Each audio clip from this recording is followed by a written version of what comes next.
to commit our project to Git, first we'll go to the Git perspective by clicking Git over here. If you don't have that, you can also click Open Perspective, select Git, and you can get there that way. It'll also add this Git button for you. So here I'm going into Git. It's first time in Git in this workspace, looks like, and so there aren't any Git repositories defined yet, but I can either clone an existing one, or I can add or create a new Git repository, add an existing local Git repository.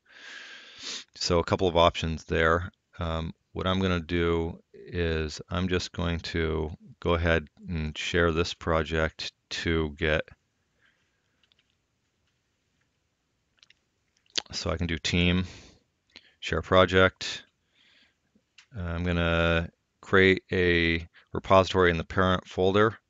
So I'm going to put it in the parent of this project that I have. So it's going to be right in the this is where I extracted the project into Hello World, and I'll create a /.git. Okay, so we can do a finish now. And now we have our project attached to a local Git repository. And now we need to actually commit the project to that Git repository. So the next thing to do is team commit. Again, now we're doing our initial commit to the local Git repository, not to a remote Git repository. Remember that we had a good .git ignore, and so all the things that we shouldn't commit have already been sort of filtered out for us automatically, which is very handy. So now I can just commit everything that was there. So if I do a commit now, they're all now committed. You can see the question mark changing to the little database icon. So now everything's committed, but it's committed into my local Git repository.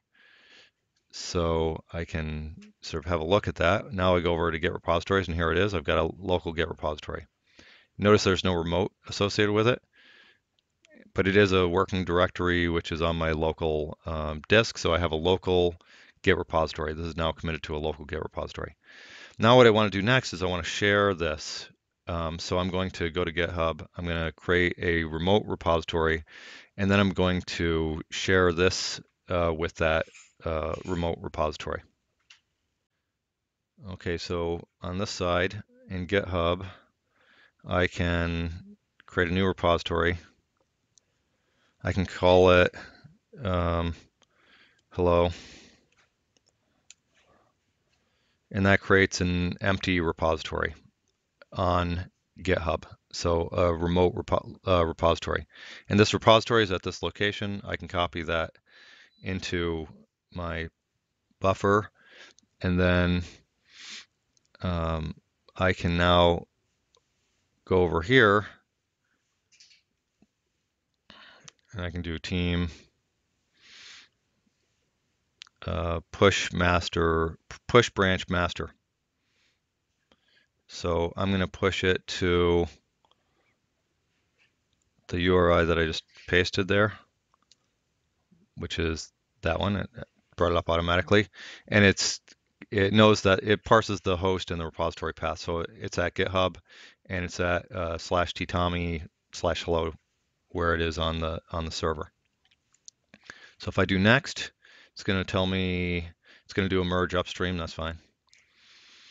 And now I can confirm that I want to push it remotely. So now I'm pushing it to the remote repository.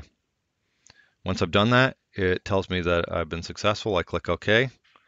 And now I should be able to actually in the Git repository, in the Git view now I should see that, oh, see before I didn't have any remote. Now if I open this up, I actually have a remote that's defined. So that remote's been defined, and now I have it fully synchronized with my remote repository. And we can show that by going back in here and refreshing. And now we can see the same things that we had on locally are now committed to Git. And now your team can use this same project. They can download it, use it, update it, and then commit it themselves. So everybody can start sharing from GitHub from this point forward.